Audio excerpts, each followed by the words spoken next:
Welcome to Amsa சமையல். நம்ம இன்னைக்கு பார்க்க போகிறது ஒரு 10 நிமிஷத்துல பால்கோவா எப்படி செய்யலாம்னு பார்க்கலாம் வாங்க. வெயிட்டான கடாயை வச்சுக்கலாம். தண்ணி ஊற்றாம 1 லிட்டர் பால் எடுத்துக்கலாம். பால் நல்லா கொதிச்சிருச்சு. இப்போ இந்த எலும்புச்சம்பளம் சாறை ஊற்றிக்கலாம். எலும்புச்சம்பளம் சாறு ஊற்றினங்காட்டி நல்லா பால் நல்லா திரண்டு வந்துருச்சு பாருங்க. பாலை வடிகட்டி எடுத்துக்கலாம். 50 கிராம் சர்க்கரை போட்டுக்கலாம். வாசனைக்காக ஏலக்காய் போட்டுக்கலாம். கொஞ்சமா நெய் ஊற்றிக்கலாம். நல்லா கலக்கிக்கலாம். முந்திரி போட்டுக்கலாம். முந்திரி இல்லை பாப்பா, பாதாம். எனக்கு தெரியும், நீங்க போங்க. பாதாம் போட்டுக்கலாம்.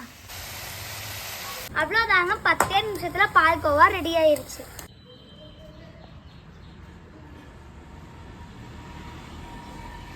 பெஸ்ட் ரொம்ப நல்லா இருக்கு. அம்சா சமையல் தாங்க. மறக்காம சப்ஸ்கிரைப் பண்ணிடுங்க.